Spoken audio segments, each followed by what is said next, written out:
फडणवीस यांनी छत्रपती शिवाजी महाराजांच्या प्रतिमेला पुष्पहार अर्पण करावा। छत्रपती शिवाजी महाराज की जय भवानी।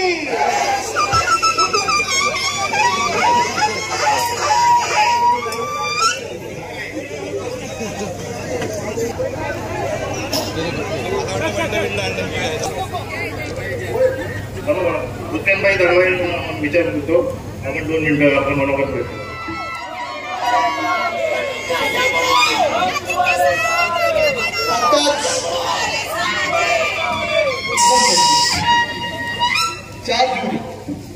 बुकिंग आत्ताच करून द्या।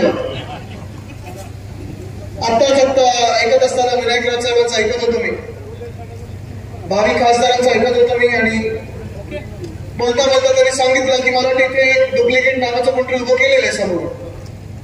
राऊत साहेब हे सगळीकडे त्यांनी केलेलं आहे, मग दक्षिण मुंबईत असो, अनेक वेगळ्या वेगळ्या आपल्या महाराष्ट्र मतदारसंघात असो, जिथूनही महाविकास आघाडीचे उमेदवार उभे आहेत तिथे या भाजपवाल्यांनी अशी लोक देऊन ठेवले जे डुप्लिकेट नावाचे आहेत, चिन्ह जवळ दिलेले। म्हणजे जर राष्ट्रवादी शरदचंद्र पवार साहेबांची काँग्रेस असेल तर तिथे त्यांना बरोबर तुतारीच्या जवळच अजून एक वेगळी तुतारीचा एक प्रयत्न केलेला आहे। जरा हा थोडा एक कुठचा तरी स्पीकर चालू करायला म्हणजे मला ऐकू।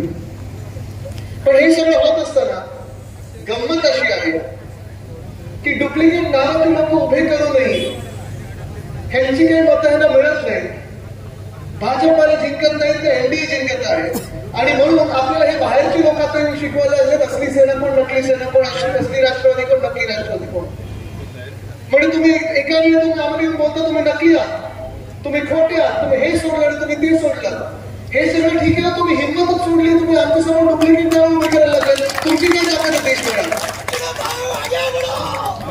आज देशाचे चित्र उभारायला लागलेलं आहे, प्रत्येक मतदारसंघ तुम्ही पाहत आहे, महाराष्ट्रातून जवळच पाहत आहे, पण देशाच्या प्रत्येक राज्यामध्ये आपण पाहतो बदल हा घडत आहे, परिवर्तन होणार आणि 4 जूनला आपलं सरकार दिल्लीत बसणार म्हणजे बसणार, त्याचा ठामपणे आपल्याला कळायला लागलेला आहे। 2 महिन्यापूर्वी आपण कदाचित ह्यांची भाषणं ऐकत असताना, ह्यांचे ऍडव्हर्टाईज बघत असताना ते इंडिया शायनिंग सारखं विकसित भारत चालू केलेलं आहे आणि मग वेगळा एक नारा दिला होता, अबकी बार 400 पार।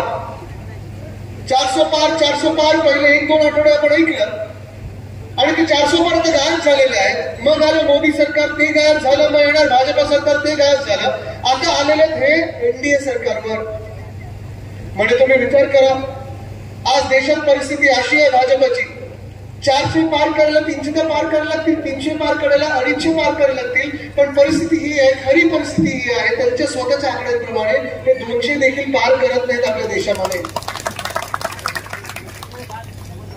साधं जर तुमच्या घरी कोणी आले भाजपच्या प्रचारासाठी आणि सांगितलं तुमचं मत फुकट जाणार आहे, तुम्ही मशिदीला मतदान करू नका, तुम्ही भाजपला मतदान करा, असं कोणी सांगितलं तुम्हाला, तर तुम्हाला हे देखील सांगतील की तुम्ही जर त्यांना मतदान केलं, भाजप सोडून कुठच्या दुसऱ्या पक्षाला मतदान केलं तर तुमचं मत फुकट जाणार आहे, कारण आमचंच सरकार येणार आहे, 400 जाणार ना। मी विचारा तुम्ही त्यांना की कुठच्या राज्यातून नक्की तुम्हाला बहुमत मिळतंय, तुम्ही कुठच्या देशात नक्की 400 पार करतात, भारतात तर पार करत नाही।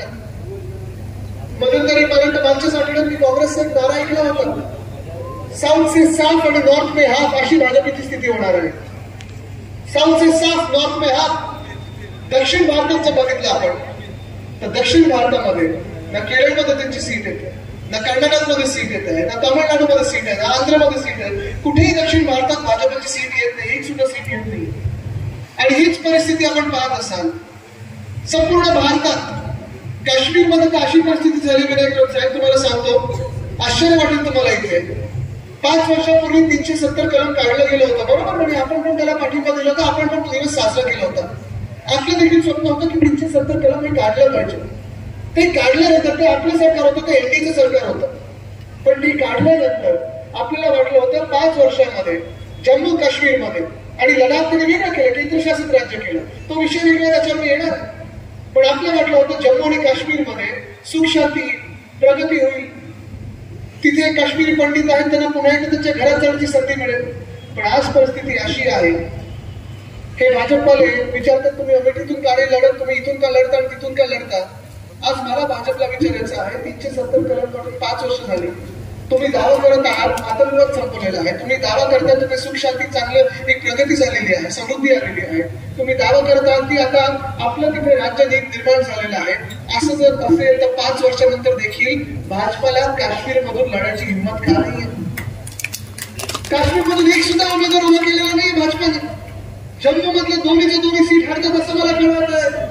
आणि लडाखमध्ये अशी परिस्थिती आहे की मागच्या 5 वर्षात जे लडाखचे भाजपाचे खासदार होते त्यांनी या वर्षी जाऊन तिथे राजीनामा दिलेला आहे, माफी मागितली लडाखी लोकांची, तिथे माफी मागितली लडाखी लोकांची की चुकून त्यांनी भाजपात प्रवेश केला आणि खासदार झाले, पुन्हा एकदा करणार नाही, कारण भाजपाने त्या लडाखची वाट लावलेली आहे.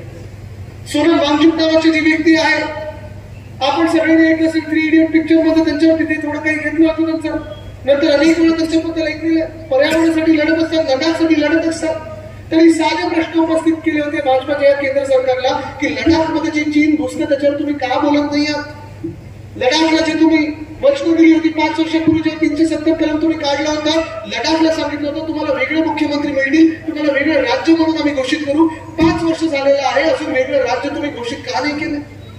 30 ते 40 हजार लोक, लडाखी लोक तिथे रस्त्यावर बसलेले उपोषण करत आहेत, पण भाजपाचं तिथे आता पत्ता नाही, भाजपला तिथे जायला तयार नाही कोणी, कारण त्यांना माहिती गेलं ते लडाखी सोडणार नाही, ते भारतवासी तिकडचे लडाख मध्ये सोडणार नाही, कारण भाजपाने जी वचनं दिली होती ती सगळी तोडलेली आहेत, एक सुद्धा वचन पूर्ण केलेलं नाही.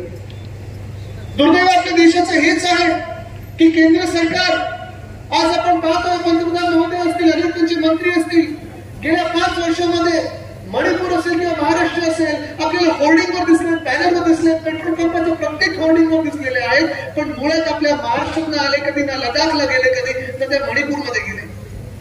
370 दिवस झालेत मणिपूरला, 370 कलमाबद्दल आपण बोलतोय, पण 370 दिवस झालेत मणिपूरला, तिथे महिलांवर बलात्कार होत आहेत, पोलिसांच्या हत्या होत आहेत, पोलिसांच्या बंदुका चोरल्या जात आहेत, तिथे दिवसा आपण पाहतोय लोकांचे मुंडे छाडले जात आहेत, पण तिथे भाजपला कोणी गेला नाहीये, कारण तिथे दंगली सुरू होतात. दंगली ह्या भाजपला आवडतात, मात्र जातीमध्ये असो, धर्मामध्ये असो, जिल्ह्यामध्ये असो, कारण जिथे दंगली होतात तिथे भाजपची पोळी भाजते आणि त्याच भाजलेल्या पोळीवर भाजप आपल्या सत्ता गाजवत असते.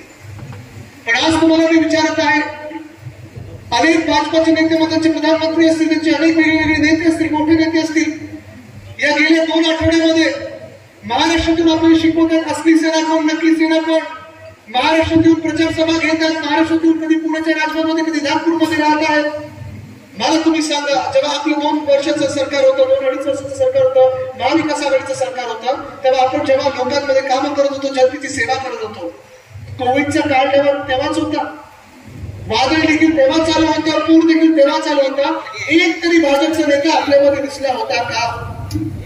दिल्लीमधून एक तरी नेता भाजपचा आला होता का? कोणी भाजपचे मोठे मंत्री आले होते का? भाजप हे कुठे दिसलं होतं का? कुठेही दिसलं नव्हतं. कारण आपल्याला सांगतो दरवेळेस एक खरोखरी महत्वाची गोष्ट आहे, जगभरात कुठच्याही देशात तुम्ही शोध लावा, गुगल करा, कुठच्याही तुम्ही सर्च इंजिनवर शोध लावा, जगात कुठेही नसेल कुठचाही राजकीय पक्ष त्यावेळी कोविडच्या काळात राजकारण करत नव्हता. फक्त एकमेव पक्ष जगभरात राजकारण करत होता, त्याचं नाव म्हणजे भाजप. उद्धव साहेब तेव्हा फेसबुक लाईव्हच्या माध्यमातून असतील, घरोघरी जात होते, जनतेची काळजी घेत होते. कोविडच्या काळात आपण प्रत्येक जिल्ह्यात असेल, प्रत्येक तालुक्यात असेल, कुठेही असं झालं नाही की कुणाला ऑक्सिजन मिळाला नाही किंवा कुणाला बेड मिळाला नाही, सगळ्यांना मिळालं. औषधं जी होती ती सगळ्यांना मिळाली. काल परवाकडे देवेंद्र फडणवीस साहेब सांगतात की आमचा मोदी साहेबांमुळे जीव वाचला. ठीक आहे, तुम्हाला असं वाटत असेल तर चला गुजरातमध्ये जाऊन एकदा लोकांना विचारू तिथे कोविडच्या वेळी काय परिस्थिती झाली होती. चला उत्तर प्रदेशमध्ये जाऊन विचारा तिथे कोविडच्या वेळी काय परिस्थिती झाली होती. पण असं न होता आपण महाविकास आघाडी सरकार म्हणून शिवसेना असेल, राष्ट्रवादी काँग्रेस असेल, काँग्रेस असेल, सगळे आपले मित्र पक्ष होते. जात पात धर्म न बघता आपण या महाराष्ट्राची सेवा केली, या महाराष्ट्राचं रक्षण केलेलं आहे. पण आज आपण पाहतोय धोका या देशाला निर्माण जो झालेला आहे तो ह्याच भाजपकडून झालेला आहे. जसं मी सांगत होतो, ना लडाखमध्ये ना सीट मिळणार, ना काश्मीरमध्ये मिळणार, ना महाराष्ट्रात मिळणार. बिहारमध्ये माझ्याच वयाचे तेजस्वी यादव 33 वर्षाचे आहेत, ते देखील लढत आहेत त्यांच्या बिहारसाठी. कारण ह्या भाजपची यशोगाथा एकच आहे, प्रत्येकाला इथे जेवढी लोक समोर बसलेले आहेत, जेवढे तुम्ही इथे मला आशीर्वाद द्यायला आलेला आहात, तुम्हाला कोणाला तरी वाटत असेल अरे माझ्या 15 खात्यात 15 लाख आले नाही, पण माझ्या बाजूला तिसऱ्या रांगेत जो बसला त्याच्या खात्यात 15 लाख आले. भाजपची यशोगाथा हीच आहे. इथे कोणातरी वाटत असेल मी शेतकरी आहे, माझं उत्पन्न दुप्पट झालेलं नाहीये, पण इथे कोणीतरी शेतकरी बसला असेल ज्यांचं उत्पन्न दुप्पट झालेलं आहे. आणि म्हणून आपल्याला देखील वाटतं की बिहारला जेव्हा आपण त्यांची भाजपची भाषणं ऐकतो, भाजपच्या नेत्यांची भाषण ऐकतो, आपण ऐकतो की 1.5 लाख कोटी, 50,000 कोटी, 70,000 कोटी, 2 लाख कोटीची पॅकेज मिळालं असेल. बिहारचं देखील असंच वाटवलं झालेलं आहे की या 10 वर्षामध्ये जेडीयूने तिथे पलटी खात जेव्हा जेव्हा भाजपवर सरकार बसवलेलं आहे, एकदा सुद्धा बिहारचा फायदा झालेला नाहीये. आज आपण पाहतोय उत्तर प्रदेशला तरी काय मिळालं. तिथे नुसतं जाती टाकली, तिथे नुसतं वेगळ्या वेगळ्या गोष्टींवर चर्चा होत असते, होर्डिंगवर सगळं काही दिसतं. पण आज तुम्हाला सांगतो उत्तर प्रदेश मधून पण भाजपा 50च्या पुढे जात नाही. आणि मग मी तुम्हाला आज विचारत आहे की हे सगळं चित्र देशभरात असेल तर भाजपा 400 काय 300 काय 200 तरी पार करेल असं तुम्हाला वाटतं? नाही वाटत. कारण देशातल्या प्रत्येक नागरिकाला कळलेलं आहे की ही लढाई जी आहे, ही लढाई एका चेहऱ्याबद्दल नाही, ही लढाई एका माणसाबद्दल नाहीये, ही लढाई प्रधानमंत्री कोण होणार आणि विरोधी पक्ष कोण होणार, नेता कोण होणार ह्याच्यावर नाहीये. ही लढाई आपल्या देशातलं संविधान टिकणार की नाही आणि देशाच्या लोकशाहीचं रक्षण होणार की नाही ह्याच्यावर तरी राहिलेली आहे. आज आपण बघतोय गेले 75 वर्ष जे आपला देश चाललेला आहे, नीट चाललेला आहे, अनेक लोक मुख्यमंत्री झाले, मंत्री झाले, आमदार झाले, खासदार झाले, नगर परिषद वर जिंकून आलेले आहेत, प्रधानमंत्री झालेले आहेत. पण हे होण्याचा अधिकार आपल्याला ज्या डॉक्टर बाबासाहेब आंबेडकरांच्या संविधानाने दिला तेच संविधान या भाजपला बदलायचं आहे. जे काही आपल्याला अधिकार मिळतात, जे काही आपले हक्क आहेत ते खेचून घ्यायचे आहेत आणि फक्त स्वतःच्या मुलांना बीसीसीआयचे अध्यक्ष केल्यासारखं त्यांना प्रधानमंत्री करायचं आणि राष्ट्राध्यक्ष करायचं. हे लिहून द्या तुम्ही. देशाचं संविधान या भाजपाला बदलायचं आणि हे मी सांगत नाही, नुसतं नेते सांगत नाहीये, तर भाजपचे उमेदवार सांगत आहेत.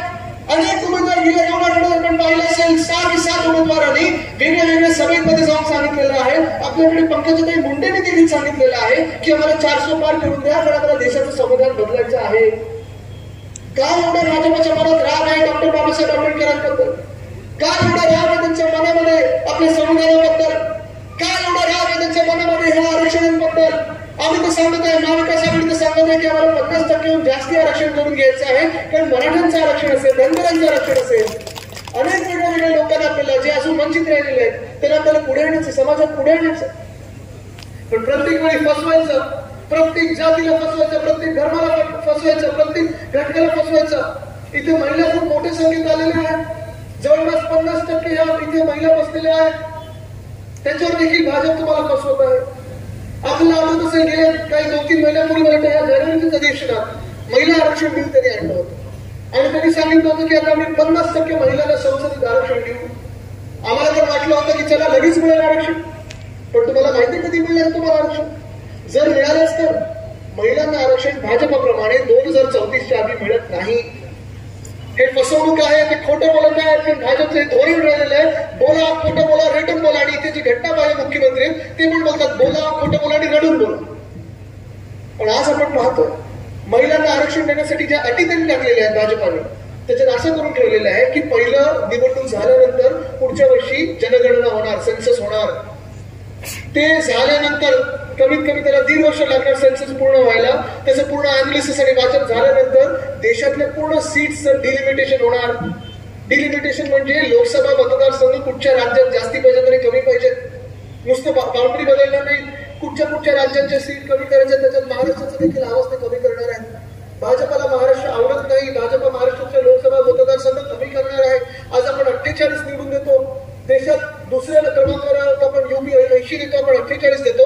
आपल्या सीट कमी करून साधारण 25 किंवा 30 वर आणतील, आपला आवाज दाखवण्याचा प्रयत्न करतील. आणि हे सगळं झाल्यानंतर आरक्षण आता कुठच्या सीटवर द्यायचा त्याचा अभ्यास सुरू करतील. म्हणजे पुढच्या 10 वर्षात देणार नाही. आपल्या इंडिया आघाडीच्या वचननाम्यात आहे, काँग्रेसच्या वचननाम्यात आहे, शिवसेना उद्धव बाळासाहेब ठाकरे पक्षाच्या वचननाम्यात आहे की इंडिया आघाडीचं सरकार बसल्या वरपासून खालपर्यंत, दिल्लीपासून दिल्लीपर्यंत महिलांना 50% आपण आरक्षण करून देणार, राजकीय आरक्षण आणणार. पण आज देशात आपण चित्र पाहतो लोकशाही आणण्याचा जो आपण त्यावेळी 75 वर्षापूर्वी लढा दिला होता, आज आपण पाहतोय भाजपचा लढा एकमेव आहे की जी लोकशाही आपल्या देशात ती संपवून टाकायची. दिल्लीत पाहता काय चाललंय? अरविंद केजरीवाल हे चांगले मुख्यमंत्री होते, 3 टर्म मुख्यमंत्री आहेत, काम करत होते, देशात जे आहे ते सत्य बोलत होते. पण केजरीवाल साहेब सत्य बोलत आहेत, सत्तामेव जयते नाही तर सत्यमेव जयते सोबत उभे राहत आहेत. पण त्याला देखील सतवलं गेलं. कोणीतरी कुठून तरी काढलं, त्यांनी जाऊन आरोप केली समोर आणि त्यांना आत टाकलं. आज झालं 1 महिना ते आत आहे. तसंच हेमंत सोरेनजी आहेत, संजय सिंगजी होते, ते बाहेर आले. संजय राऊत साहेब आहेत, अनिल देशमुख साहेब आहेत. पण कोणी सत्यमेव जयतेसाठी लढत असेल, सत्तामेव जयतेच्या विरोधात लढत असेल, भाजपच्या विरोधात काही बोललं, सत्य बोललं तर त्याला आत टाकायचं. हे धोरण जे आहे हे लोकशाही विरोधात आहे, पण इथे थांबणारं नाहीये. आज लिहून घ्या, तुम्ही सगळे भारताचे नागरिक आहात. आपण या संविधानाच्या शब्दाने घेऊन आपण पुढे चालत असतो. आज लिहून घ्या तुम्ही, हे जे राजकीय नेत्यांचं धोरण, राजकीय नेत्यांना सतवण्याचं धोरण, मीडियाला सतवण्याचं धोरण जे आज भाजपचं चालू आहे, उद्याकडे जर तुम्ही पाहाल तर जर चुकून ते सत्तेत बसणार तर नाहीच, पण जर चुकून ते सत्तेत बसले तर नुसतं राजकीय नेत्यांना नाही सतवणार, नुसतं मीडियावाल्यांना नाही सतवणार, पण तुमच्या प्रत्येकाच्या घरी बिग बॉस सारखं वातावरण होईल. सीसीटीव्ही कॅमेरा लावला जाईल आणि तुम्ही काय घालायचं, काय खायचं, कसं वागायचं, काय बोलायचं, काय वाचायचं हे तुम्हाला भाजपवाले शिकवणार. मान्य असे तुम्हाला लोकशाही हा देश असं चालू शकतो. गेले 75 वर्ष आपण काय झालेलं आहे. अनेक वेगवेगळ्या लोकांनी कामं केलेत, वेगळ्या वेगळ्या विचारसरणीचे लोक सत्तेत बसलेले आहेत. तर कोण हरतं, कोण जिंकतं, कोण पुढे जातं, कोण पक्ष बदलतं.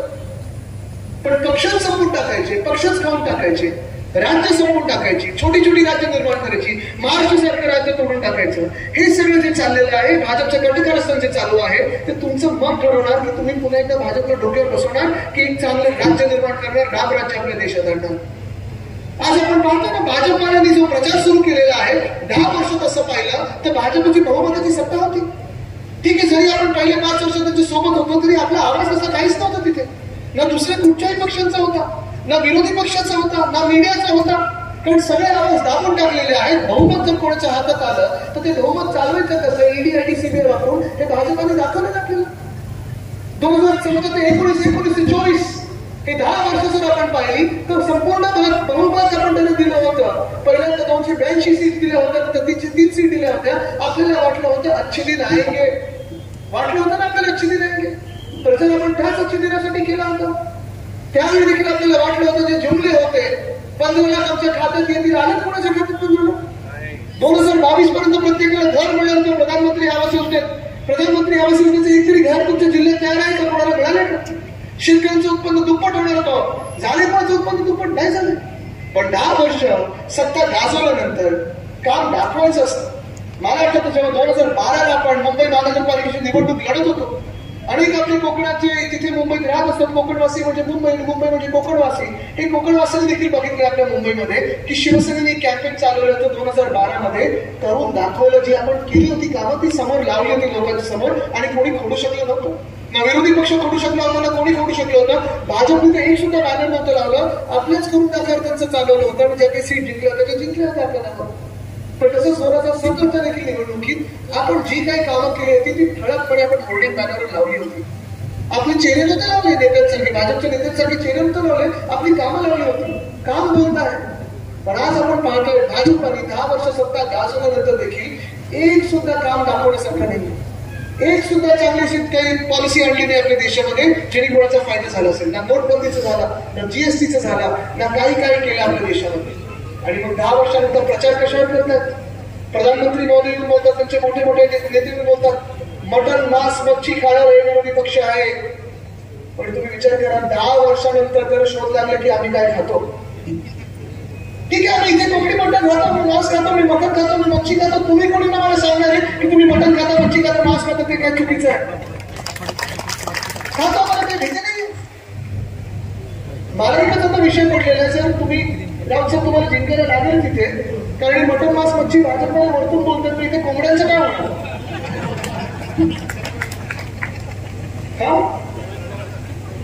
हो, त्यांचा धंदा बंद होईल.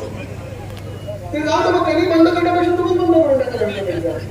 पण आज आपण पाहतोय मटण मांस मच्छीवर प्रचार सुरू झालेला. आज आपण पाहतोय भलत्याच विषयाकडे चाललेले आहे. आणि आज तुम्हाला सांगतो, मी पुन्हा एकदा सांगतो, मी परत सगळ्या सभेत सांगत असतो की भाजपा ही निवडणूक जिंकत नाही, हे लिहून घ्या.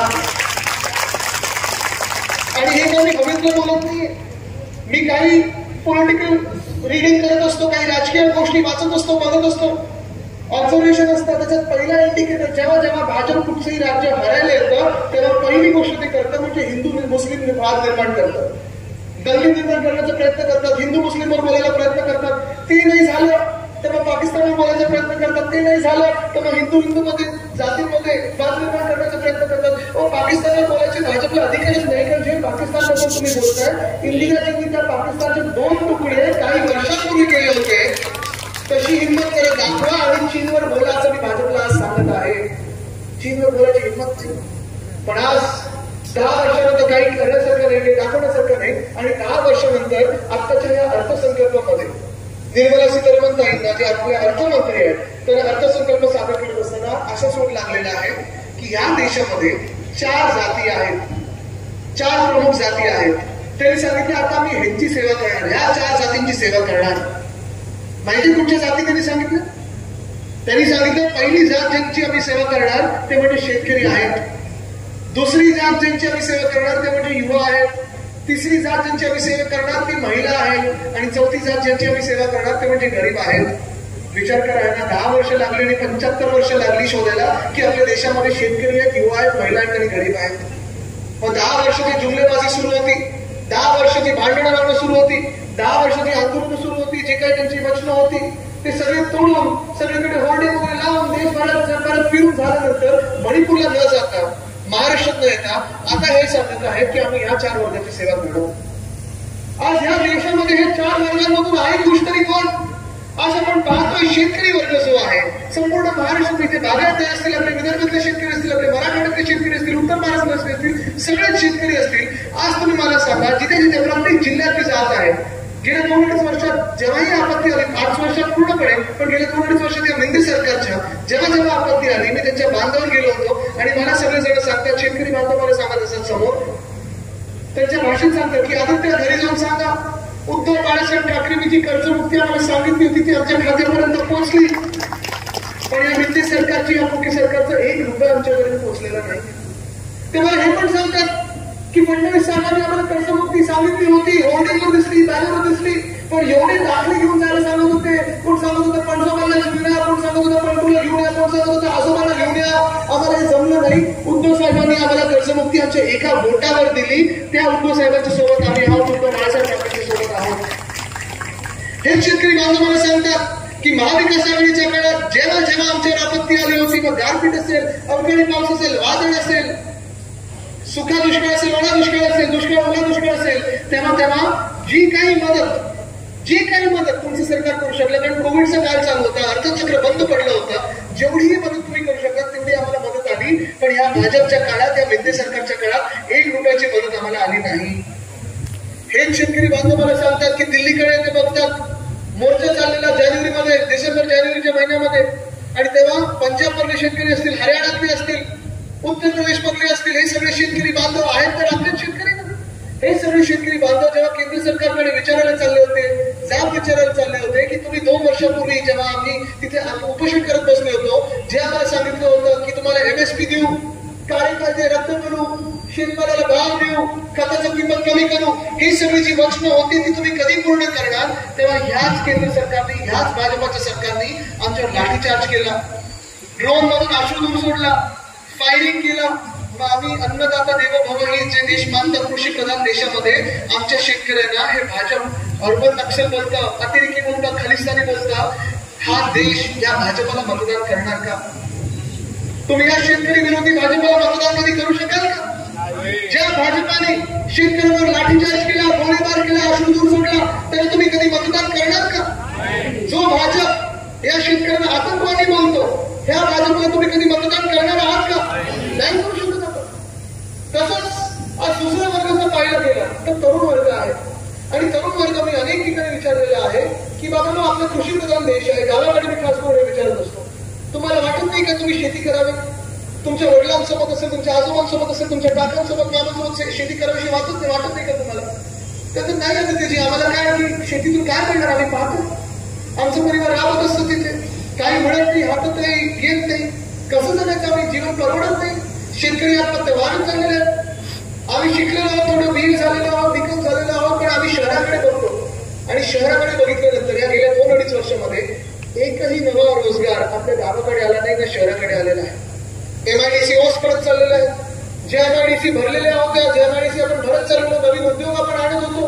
आपल्या राज्यामध्ये आपल्या 2.5 वर्ष सरकारात महाविकास आघाडीच्या काळात 6.5 लाख कोटीची गुंतवणूक जी आपण आणत होतो, ती गुंतवणूक सगळी आपण आणली होती. आणि एका पेपरमध्ये टाइम्स ऑफ इंडियामध्ये मला वाटतं त्याची बातमी पण आली होती की त्या गुंतवणुकीतून साधारणपणे 93% गुंतवणूक ही खरी ठरलेली आहे.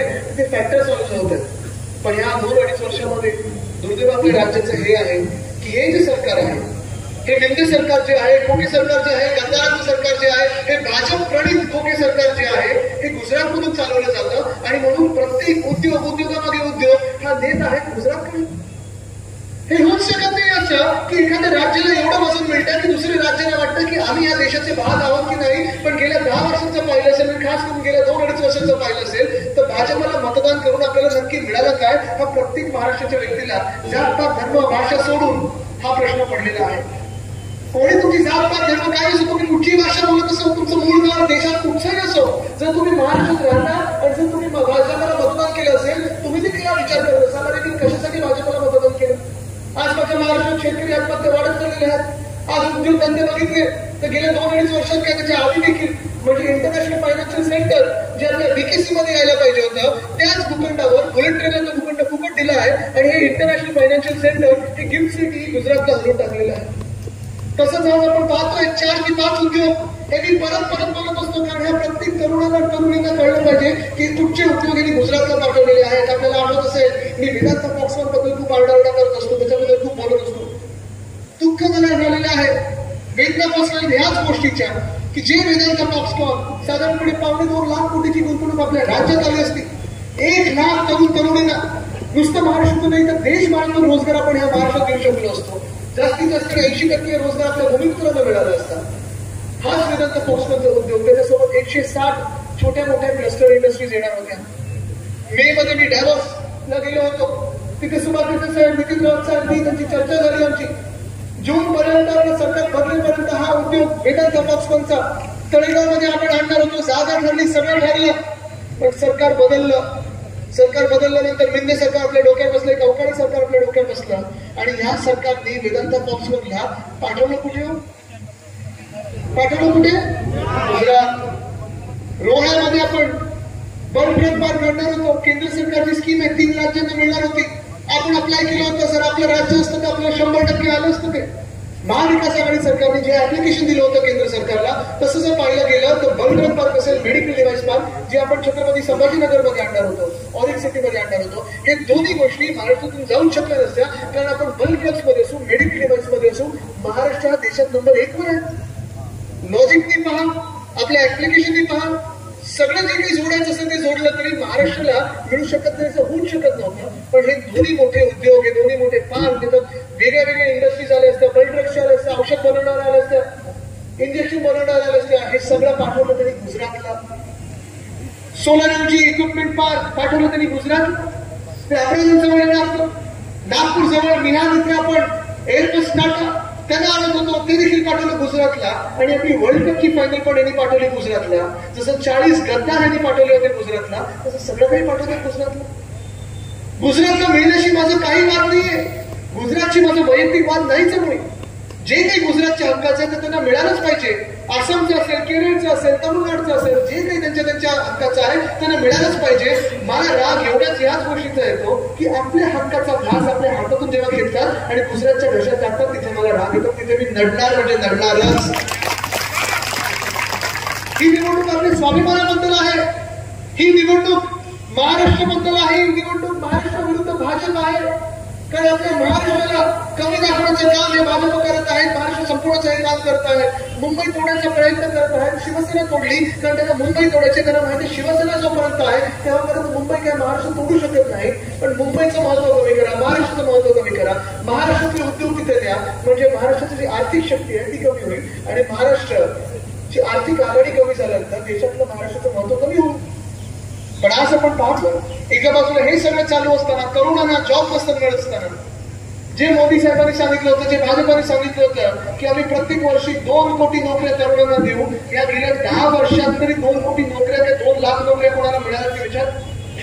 प्रत्येकाला वाटतं त्याला मिळालं असेल, त्याला मिळालं असेल, माणूस मिळालं नाही पण मी त्याच्यापेक्षा कमी आहे. पण इथे सगळे जे कोणी आहेत सुशिक्षित तरुणांना आज नोकऱ्या मिळत नाहीयेत. आणि आज ज्यांच्याकडे नोकऱ्या आहेत, जे कामगार आहेत, जे मोठ्या मोठ्या इंडस्ट्रीमध्ये आहेत, ते कामगार कायदे देखील या भाजपला बदलायचे आहेत. फिक्स टर्म एम्प्लॉयमेंट असेल, कॉन्ट्रॅक्ट लेबर असेल, हे त्यांना वाढवायचं आहे आणि परमनंट लेबर हे कमी करायचं आहे. आज आपण पाहतो ना, हे जसं आहे जसं नोकर भरती असेल, पोलीस भरती असेल, तलाठी भरती असेल, आज मी पाहिलं आज काहीतरी आकडा आलेला आहे की 17,000 पोस्टसाठी 17 लाख लोकांनी ऍप्लिकेशन दिले पोलिसांमध्ये. 71 कोटी या राज्य सरकारने गोळा केलेले आहेत. ते 71 कोटी सरकारच्या खात्यात गेलेले आहेत. पण जे विचार तिथे जाऊन रनिंग करतात, फिजिकल देतात, पेपर लिहितात, त्यांच्यातून किती लोकांना, किती तरुण मुला मुलींना नोकऱ्या मिळणार हा मोठा प्रश्न आहे. पण हे सगळं झाल्यानंतर तुम्ही पास झाल्यानंतर बदली पोस्टिंगसाठी, एसपी डीएसपी वगैरेसाठी, कलेक्टरसाठी पण आज एक गद्दार गँग जी आहे, भाजपची गँग जी आहे ती बोली लावत आहे की किती खोके देता म्हणजे आम्ही तुम्ही त्या पदावर बसवतो. हे असं राज्य चालू शकत नाही. एका बाजूला आपण पाहतोय की तरुणांना जॉब नाही, ना सरकारी क्षेत्रात आहे, ना प्रायव्हेट उद्योगात आहे. पण दुसऱ्या बाजूला जर पाहिलं गेलं तर तिसरा वर्ग जो आहे, जो महत्वाचा वर्ग आहे, देशातला महत्वाचा जो वर्ग आहे तो म्हणजे महिला. आज महिलांना मी विचारत आहे, ते मोठ्या संख्येत महिला आलेल्या आहेत. तुम्हाला या भाजपच्या राज्यात सुरक्षित वाटतंय का? आज अनेक गोष्टी आपल्या डोळ्यासमोर येत आहेत. सुरुवात करायची तरी कुठून करायची? आज ते पेपरमध्ये तुम्ही वाचलं असेल, त्या माणसाचं नाव पण घ्यायला मला लाज वाटते का? रेवंतांनी त्याचं नाव केवढं त्याचे व्हिडिओ आले, प्रज्वल रेवंतांचे केवढे व्हिडिओ आले, 2 की 2,500 व्हिडिओ रेप करताना. सुशांत शुक्ला होता तो, भाजपला हे माहिती होतं, भाजपचं राज्य ते झालं होतं.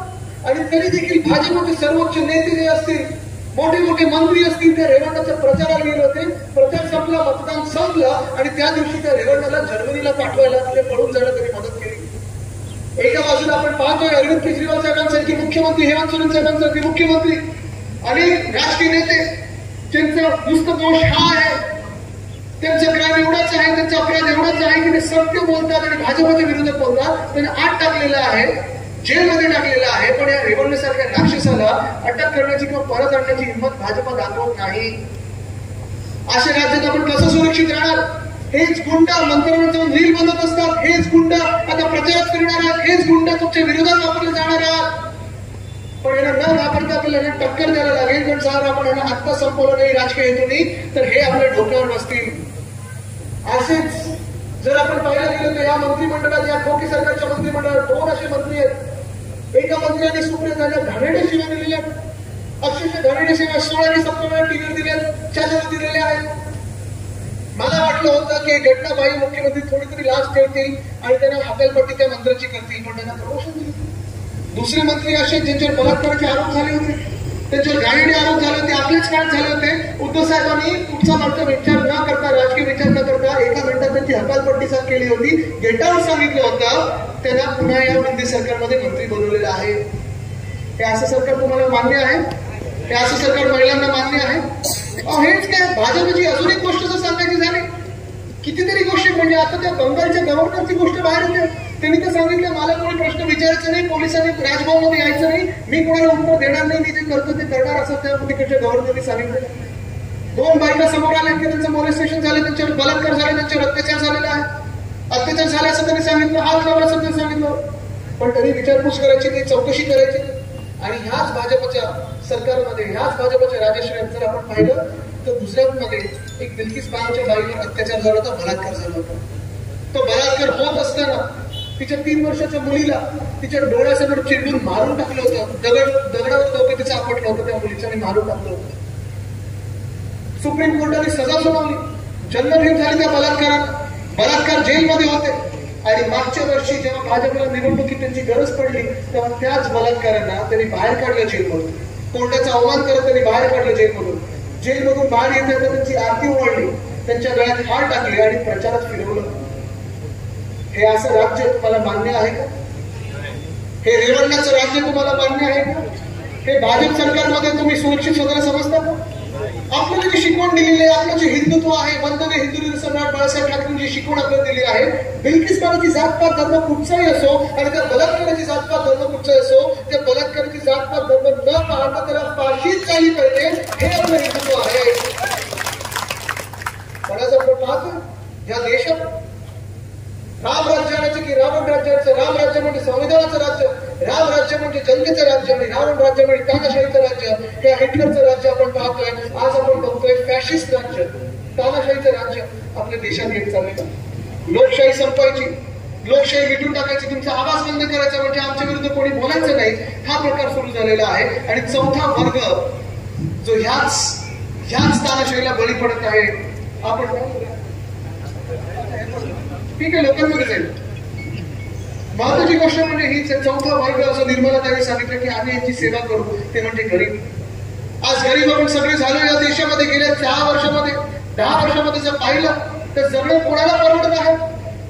जे आपण त्यावेळी युती म्हणून आंदोलन करायचो, जे आंदोलन आपण रस्त्यावर येऊन करायचो, लाठी खायचो, भारत बंद 1 रुपया कधी युपीने वाढवला की सांगायचं आम्ही आता भारत बंद करणार, भाजप सांगायचे आणि आपण त्याच्यात भारत बंद मध्ये सहभागी व्हायचो. आपले कार्यकर्ते जेलमध्ये जायचे, हे भाजपने बाहेर फोटो काढायचे आणि पडून जायचे. हे अशी जी परिस्थिती होती. तुम्ही मला सांगा, गॅस डिझेल पेट्रोल जीडीपी म्हणजे अर्थतज्ञांचं जीडीपी वेगळं, आपलं जीडीपी म्हणजे गॅस डिझेल पेट्रोल. 2014ला गॅसची किंमत काय होती, किती होती, आता किती झाली, 400 पार नाही 1000 पार झाले. महागाई कमी झाली. डिझेलची किंमत किती होती 2014ला, आठवतं तरी का, आता किती झाले. पेट्रोलची किंमत किती होती 2014ला, आता किती झाली आहे, जरा पहा, लक्षात घ्या. कारण आज सगळीकडे मी पाहतो व्हॉट्सअपवर प्रचार सुरू आहे भाजपचा, इकडे तिकडे सगळीकडे प्रचार सुरू आहे. 400 पार, मटन मांस मच्छी, अमुक. धोका आपल्या सर्व 4 ह्या वर्गांना आहे, गरिबांना आहे, महिलांना आहे, तरुणांना आहे, शेतकऱ्यांना आहे. भाजपाने कोणालाच सोडलेलं नाहीये. भाजप हे प्रत्येक गावागावात जातीने लुटण्याचा प्रयत्न करत आहे, जमिनी लुटण्याचा प्रयत्न करत आहे. जसं ह्या जिल्ह्यात देखील आपण पाहिलं असेल, जे आपले विरोधी उभे राहिले समोर, त्यांचं काय वैशिष्ट्य आहे. ठीक आहे, ते बोलतात त्याचा ट्रॅक भक्तीकडेच गेलेला आहे. मला त्याच्यात बोलायचं नाही, मी कधी वैयक्तिक टीका करत नाही. त्या लोकांना, त्या परिवाराला गेली 16-17 वर्ष पगार मिळतो आम्हाला शिवाय देण्यासाठी. तो मिळत जाऊ दे, तू चाललं तरी कसं, गॅस डिझेल पेट्रोल त्यांना तरी कसं परवडणार. मी त्यांच्या जे असे शिवे देतील, जेवढे धमके देतील, त्यांना किंमत पण देत नाही, त्यांची लायकी पण नाही त्यांना किंमत देण्याची. पण त्यांची गुंडगर्दी तुम्ही परत घेऊन बसू देऊ नका. गुंडगाईचे तर चिंती चोर झालेले आहेत, कोंबड्या पडत असतात, जमिनी पडत असतात. मुंबईत देखील असं की निघाणा घालायच्या नंतर सरळ गेलं सगळ्यांना, पण कधी बाईकांना जाऊन खेळायचं, कधी काय करायचं, जे काही त्यांची इमेज झालेली 1+2 ची, ती 1+2 तुमच्या डोक्यावर बसू नका. ते 1+2 असं बनवलं तर एक पूर्ण व्यक्ती होऊ शकते उंचीने, पण त्या उंचीकडे आपण लक्ष द्यायचं नाहीये. ते जेवढे खाली जातील तेवढं आपल्याला वर उडायचं आहे, पाय जमिनीवर, कारण आपल्याला जनतेची सेवा करायची आहे. इथे जे आपले उमेदवार आहेत, विनायक राऊत साहेब, आपल्याला माहिती आहे हॅट्रिक तर 100% मारणार आहेत. पण गेले 10 वर्ष मी पाहत आहे, मला आठवतं विनायक राऊत साहेब आपला 2013ला एक दौरा झाला होता. पहिला आपण पूर्ण वरपासून खालपर्यंत आपण फिरलो होतो आणि तेव्हा देखील आपण अनेक गावांमध्ये गेलो होता. गेल्या 10 वर्षात मला वाटत नाही एकही गाव असं राहिलं असेल तिथे तुम्ही एकदा तरी गेला नसाल. हा परिसर खूप कठीण आहे, हा मतदारसंघ फिरणं खूप कठीण आहे. कारण इथे डोंगरी भाग आहे, किनारपट्टी आहे, वेगवेगळे सणवार असतात. सणवारांचा विचार असेल तर आम्ही विनायक राऊत साहेबांनाच फोन करतो की कधी बरोबर काय आहे, कुठचा सण कधी आहे. पण हे सगळं करत असताना, कारण कोकणी माणूस बोलल्यानंतर आपलं कॅलेंडर समोर असतं. पण मला आठवतं गेले 5 वर्षामध्ये असेल, गेले 2.5 वर्षामध्ये असेल, आपल्या म्हणजे महाविकास आघाडीच्या काळात असेल, विनायक राऊत साहेब दिसले की मला कळलं, म्हणजे वर्षा बघल्यावर उद्धव साहेब मुख्यमंत्री म्हणून काम करायला यायचे किंवा मंत्रालयात बसायचे किंवा मातोश्रीत असायचे. जेव्हा जेव्हा विनायक राऊत साहेब दिसायचे मला कळायचं की चला कोकणाला फंड मिळत आहे. ती न्याय बरोबर आहे, म्हणजे केंद्र सरकारकडून पैसे आणायचे असेल किंवा इथे राज्य सरकारकडून आणायचे असेल, विकास कसा करायचा आणि सगळ्यांना सोबत कसं घेऊन करायचं, जातपात धर्म न बघता लोकांची सेवा कशी करायची, ती त्यांच्यातली पाहिलेली आहे. अनेकदा गाडीतून फिरत असताना, कोकणामध्ये दौरे करत असताना मला सांगतात ह्या डोंगरा पलीकडे ह्या उंचीवर एक गाव आहे, तिथे चालून जायला लागतं, तिथे आम्ही रस्ता करत आहोत, इथे असं इथे हे मंदिर आहे, इथे मी फंड आणलेला आहे, इथे मी फंड आणलेला आहे. काही काही गावात असे तिथे जाऊ पण शकत नाही, तिथे ते पोहोचलेले कारण आता तिथे वीज असेल, रस्ता असेल, ते आणण्याचं काम करत आहे. मला वाटतं मागच्याच काही वर्षांमध्ये आपण अशा ठिकाणी गेल्या होत्या मला की जिथे पहिल्यांदा आपण जातो म्हणून रस्ता बनत होतो आणि त्या रस्त्याचं भूमिपूजन आपल्या हस्ते होतं. हे सगळे आठवणी आहेत. पण मला प्रत्येक वेळी ते दिसायचे तेव्हा बागायतदार, काजू, आंबा हे सगळं दिसायचं आणि मी बोलायचो विनायक राऊत साहेब मला वाटतं आज तुम्ही फंड परत कोकणाकडे देतात. आणि ते नुसतं हसायचे मुश्किलपणे, कारण त्यांना बरोबर माहिती होतं किती वेळ थांबायचं, कसं काम करून घ्यायचं. आणि मला ही खात्री पटलेली आहे. अनेक गोष्टी अडकलेल्या आहेत. जसं आता आपण मुंबई गोवा महामार्ग फक्त आपल्या सिंधुदुर्गातलं पूर्ण झालेलं आहे, पण रायगडमधला भाजपचे जे ठेकेदार होते, काही मंत्र्यांचे ठेकेदार असतील, त्यांच्यामुळे हा रखडलेला रस्ता देखील पूर्ण करायचा आहे. अनेक कामाची आपण प्रगती मिळालेली, वेग मिळालेला आहे, तो थांबवायचा नाही. आणि आपल्याला हे ठरवायचं आज की जर खासदार पाहिजे तर गुंडगर्दी करणारा, चिंदीचोरी करणारा नको. जर खासदार आपल्याला पाहिजे तर जमिनी लुटणारा जर आपण पाहिलं तसं खासदार नको. आज तुम्ही विचार करा, जे आपले विरोधी पक्षातून उभे राहत आहेत, जे भाजपतून उभे राहत आहेत, ते जे काही भाषा बोलत आलेले आहेत गेले 15-16 वर्ष, जे काही भाषा आता गेले 2-2.5 वर्षाकडे 2-2.5 महिन्यात पाहिलेलं आपण, ज्या शिव्या देत आहेत, जशा वागत आहे, जसं गुंडगर्दी करतात. मी तुम्हाला विचारत आहे, आज इथे संपूर्ण वयस्कर पिढी जी बसली आहे, तुम्हाला वाटतं का तुमच्या मुला मुलींनी त्यांच्या समोर असं मोठं व्हावं? त्यांचे संस्कार की उद्धवसाहेबांचे संस्कार हे तुम्ही ठरवायचे. आज जर आपण पाहिलं तर सुसंस्कृत उद्धवसाहेबांनी जे महाराष्ट्राला एक वेगळी दिशा दिली होती, आज पुन्हा एकदा अंधकार दिसायला लागलेला आहे. जर ही भाजपाची लोक, हे चिंतित चोर, हे असे सगळे लोक जर डोक्यावर बसले तर पुन्हा एकदा महाराष्ट्राची लूट सुरू होईल, ती आपल्याला रोखायची. आणि म्हणून मी आपल्याला विचारत आहे, येत्या 7 तारखेला तुम्ही मतदान कोणाला करणार? तुम्ही हॅट्रिक विनायक चव्हाणची करणार की नाही करणार? हॅट्रिक करून द्यायची नाही ना? 7 तारखेला तुम्ही मतदान कुठच्या चिन्हावर करणार? आपलं चिन्ह कुठचं? आपलं चिन्ह कुठचं? 7 तारखेला बटन कुठचं दाबायचं? ईव्हीएमवर बटन कुठचं दाबायचं? मशाल ठरलं ना? हीच मशाल दिल्लीला जाणार आहे आणि विनायक साहेबच घेऊन जाणार आहे त्यांच्यासोबत. महाविकासामुळे आपल्या 48 ठिकाणी उमेदवार जिंकून जाणार आहेत. धन्यवाद. जय हिंद, जय महाराष्ट्र.